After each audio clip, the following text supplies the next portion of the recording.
परमात्मा राधा कृष्ण के चरणारविंदों में शतकोटि नमन। मित्रों को, जिज्ञासुओं को, धर्म प्रेमियों को, ज्योतिष विज्ञान प्रेमियों को हर हर महादेव, बम बम भोले, नमः शिवाय। जो सीरीज सूर्य की चल रही है, आज तीसरे भाव में सूर्य क्या क्या फल देता है, विद्वानों के, ऋषियों के उस पर क्या मत है, इसको जानने से पूर्व थोड़ा सा ये समझ लें कि सूर्य है क्या।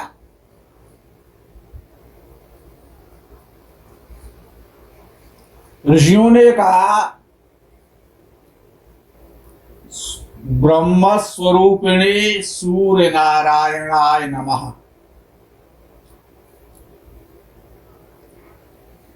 ब्रह्म स्वरूपिणे अर्थात सूर्य ब्रह्म का स्वरूप है, ब्रह्म तो नहीं है। ऋषियों ने कहा ब्रह्म स्वरूपिणे, तो सूर्य ब्रह्म के समकक्ष है, ब्रह्म का ही रूप है, जैसे पुत्र पिता का ही स्वरूप है। वेदों ने कहा, वेद में जो कहा जाता है सूर्य को ब्रह्म स्वरूप नहीं कहा गया, वेद में कहा गया कि सूर्य एक देवता है। देवता जो देने वाला होता है। सूर्य ऋषियों के आधार पर, ऋषियों के मतानुसार उत्पत्ति, पालन और संहार तीनों का हेतु है। उत्पत्ति में भी, पालन पोषण करने में भी और संहार में भी सूर्य की सत्ता परिलक्षित होती है। सूर्य प्रताप का और ख्याति का, शौर्य का और पराक्रम का एकमात्र ग्रह है। सूर्य में तामस तत्व नहीं है, सूर्य में राजस तत्व और सात्विक तत्व है। विद्वानों ने कहा जन्म काले तृतीये यदा अहरमणि सूर्य तदा सह पुरुष प्रतापाधिक। प्रताप अधिक यस्मिन् एतादृशं विक्रमं पराक्रमं आतनोति। पुनः सौधरैः भ्रातृभिः तप्यते संतापम् आप्नुयात्। तीर्थचारी तीर्थगमनशीलः भवेत् संग्रे संग्रामे सदा अरिक्षयाः। शत्रुनाश तथा नरेशात् नृपात् सम कल्याणम स्यात्। अर्थात जब तीसरे भाव में जन्म कुंडली के जब सूर्य होता है तो वो जातक प्रतापी होता है, पराक्रमी होता है। लेकिन हर विद्वान ने एक ही बात कही कि उसे अपने बड़े भाइयों से, छोटे भाइयों से कष्ट मिलता है, चाहे बड़े भाई हों चाहे छोटे भाई हों, कष्ट अवश्य मिलता है उनसे। संबंध विशेष रूप से मधुर नहीं रह पाते हैं। परदेश में ज्यादा रहता है, घर से बाहर ज्यादा रहता है, भ्रमण करने का और तीर्थ यात्राएं करने का उसे विशेष शौक होता है। युद्ध में, वाद विवाद में अपने शत्रुओं का नाश करने वाला होता है और राज्य सरकार से, सम्रांत और श्रीमान लोगों से, राज्याधिकारियों से, उच्चाधिकारियों से उसको सुख प्राप्त होता है, उनसे संबंध सदा रहते हैं। आगे जीवनाथ जी ने लिखा कि तृतीय भाव में यदि सूर्य होता है तो ऐसा जातक अपने धन का, बाहुबल का, पराक्रम के माध्यम से, अपनी भुजाओं के बल से, अपने प्रभाव से बहुत विस्तार करता है। ऐसा जातक बलवान होता है, तीर्थ यात्रा करने वाला होता है, संग्राम में शत्रुओं को जीतने वाला होता है, राजा की कृपा, राज्याधिकारियों की कृपा, उनसे संबंध, उनसे सुख, उनसे सम्मान, धनार्जन सदा होता है, किंतु सगे भाइयों से कष्ट ही होता है। तीसरे भाव में सूर्य भाइयों के लिए अच्छा नहीं होता है, लेकिन तीसरे भाव के सूर्य में एक विशेषता तो है कि जो जातक के जो प्रियजन होते हैं, जिनका वो हित चाहता है, उनका सदा हित ही चाहता रहता है। भाई उसके काम में आए या न आए, लेकिन वो भाइयों का हित चाहने वाला ही होता है।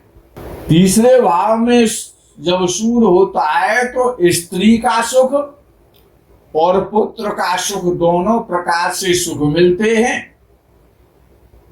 धन का सुख होता है, अर्थात जातक धनवान होता है, धैर्यवान होता है, गंभीर होता है और वीर होता है।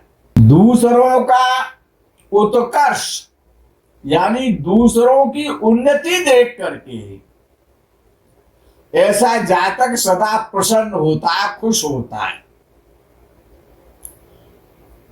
बहुत पैसा कमाने वाला होता है, लेकिन बहुत पैसा खर्च करने वाला होता है। लाखों कमाता है, लाखों खर्च करता है, लाखों में खेलता है। स्त्रियों का प्रिय होता है, सौंदर्यवान होता है, आकर्षक होता है, वाणी प्रभावी होती है। मंत्रेश्वर ने कहा तीसरे भाव में सूर्य व्यक्ति विशेष को बलि बनाता है, श्री युक्त बनाता है, श्रीमान बनाता है और उदार हृदय का बनाता है, दयालु बनाता है, परोपकारी बनाता है। वैद्यनाथ ने कहा कि तीसरे भाव में सूर्य शूरता, वीरता तो देता है, लेकिन दुर्जनों से, दुष्ट लोगों से सेवा भी ग्रहण करता है ऐसा जातक, अर्थात उसके संपर्क में, उसके सानिध्य में दुष्टता करने वाले भी उसकी सेवा करते हैं। कल्याण वर्मा ने कहा कि तीसरे भाव में सूर्य पराक्रमी तो बनाता ही है, बलवान भी बनाता है, भाइयों से सुख नहीं मिलता है, सबका सर्वजन प्रिय होता है, सुंदर होता है और बुद्धिमान होता है, अपने पक्ष के विरोध में चलने वाले दुष्टों को जीतने वाला होता है। जन्म समय, जन्म कुंडली में तीसरे भाव में सूर्य यदि उच्च राशि का है या शुभ अंशों में बैठा हुआ है, अच्छा और बलवान सूर्य है, तो मधुरभाषी बनाता है, धन संपन्न बनाता है, अनेक प्रकार के वाहनों का सुख देता है, मन बुद्धि चित्त को शुभ कर्मों में लगाता है। घर पर नौकर चाकरों का सुख प्राप्त होता है। छोटे भाइयों से बड़े भाइयों से सुख नहीं मिलता है। होने पर भी उनसे जातक अलग रहता है। शारीरिक शक्ति संपन्न होता है, हड्डियों से मजबूत होता है। आचार्य वराह मिहिर ने कहा कि तीसरे भाव में सूर्य बुद्धिमान बनाता है, पराक्रमी बनाता है, उत्साही बनाता है, निरोग बनाता है, सुशील बनाता है, दयालु बनाता है और भूपति बनाता है। ख्याति यश सभी विद्वानों के आधार पर तीसरे भाव के सूर्य को एक मत से दिया गया है। तीसरे भाव में सूर्य मधुरभाषी, धर्मवान, बाण युक्त, नौकरों से युक्त, मन चित्त धर्म में लगना, धर्म पर चलना, शुभ कार्यों में आकृष्ट होना, शुभ कार्यों को करना और बलशाली होना, ऐसा महेश शर्मा ने कहा है। अब्दुल रहीम खान खाना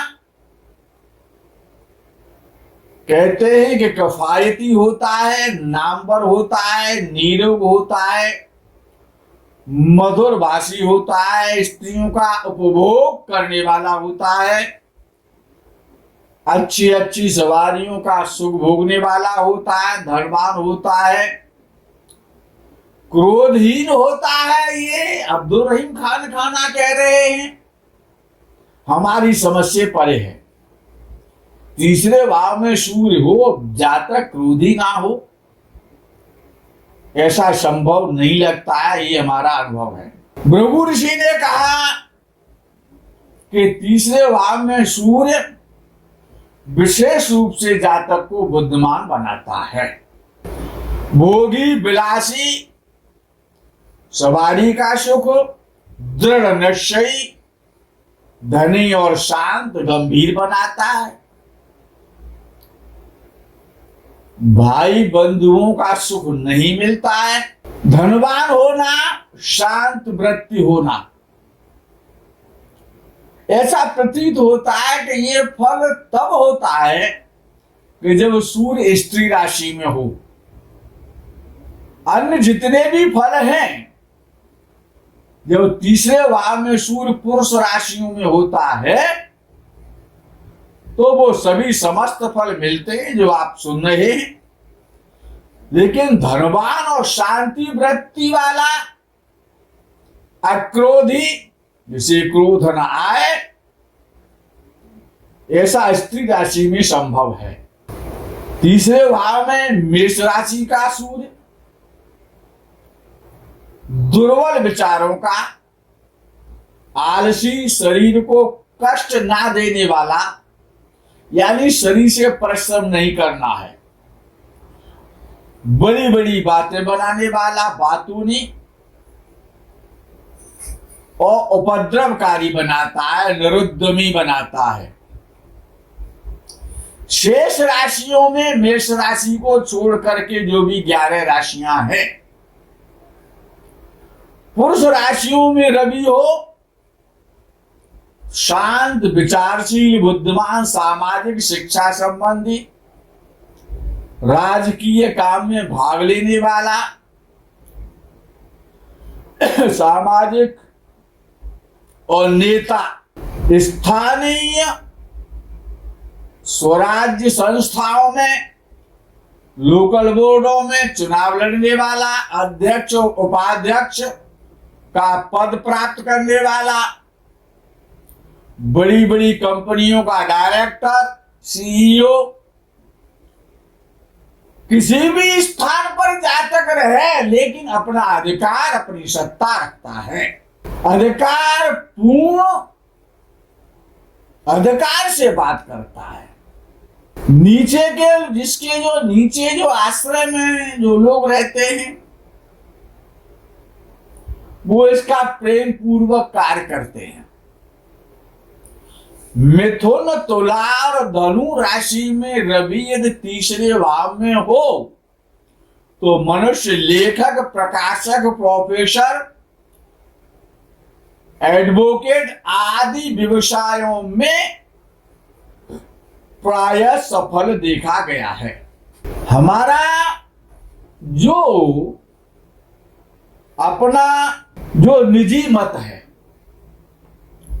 ये तो अन्य ऋषियों के मत हो गए, लेकिन हमारे जीवन का जो अनुभव है तो तीसरे भाव में सूर्य हमारी बुद्धि से, हमारे अनुभवों के आधार पर, यद्यपि हम कोई ऋषि नहीं है, लेकिन जो आज तक ज्योतिष का कार्य करते हुए 40 साल का जो अनुभव है उसके आधार पर हम ये कह सकते हैं कि तीसरे भाव का सूर्य अदम्य साहसी बनाता है, वीर बनाता है, आत्मबल बढ़ाता है, सरकार से सम्मान दिलाता है, प्रसिद्धि दिलाता है, संघर्ष करने वाला जुझारू बनाता है, धनवान बनाता है, काव्य करने में, कल्पना करने में, कविता करने में जातक की रुचि होती है, परंतु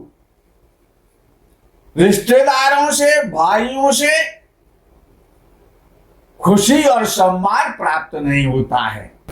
ऐसे व्यक्ति के प्रायः बड़े भाई या तो होते नहीं है, तो होते तो कष्ट में रहते हैं, चिंतित रहते हैं, परेशान रहते हैं, और जातक को भी उनसे परेशानियां मिलती हैं।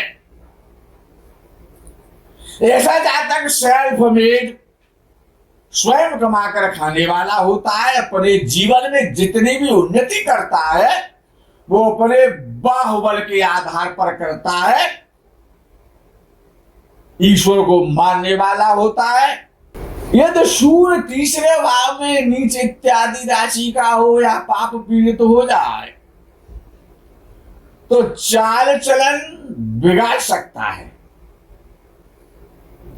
क्योंकि सूर्य के जब शुभत्व में कमी आ जाती है तो इसका प्रभाव धन पर भी पड़ता है। जातक विशेष धनवान नहीं हो पाता जब सूर्य पीड़ित होता है या नीच राशि का होता है।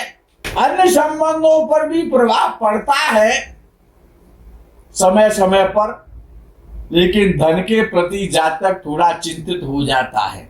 मित्रों, तीसरे भाव में सूर्य प्रायः प्रसिद्धि तो दिलवाता है, ये तो अपने में निर्विरोध है, लेकिन जो लोग नेता बनना चाहते हैं, ख्याति प्राप्त करना चाहते हैं, धनी होना चाहते हैं, पराक्रमी होना चाहते हैं, शत्रुओं को पराजित करना चाहते हैं, ऐसे जातकों को, इस प्रकार की कामना वाले जातकों को, भाव रखने वाले जातकों को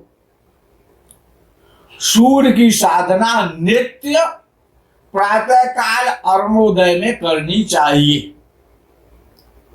सूर्याष्टकम का पाठ, आदित्य हृदय स्तोत्रम का पाठ, संध्या बंदन और ब्रह्म गायत्री का जप अरुणोदय में करना परमावश्यक है। सूर्य की साधना, सूर्यार्घ्य करना चाहिए और गाय की सेवा करने से सूर्य विशेष रूप से प्रसन्न होता है। देशी गौ की जो सेवा है उसकी सेवा करने से और सूर्य विशेष रूप से प्रसन्न होता है। बिगड़ा हुआ भी सूर्य गौ सेवा से अच्छा हो जाता है।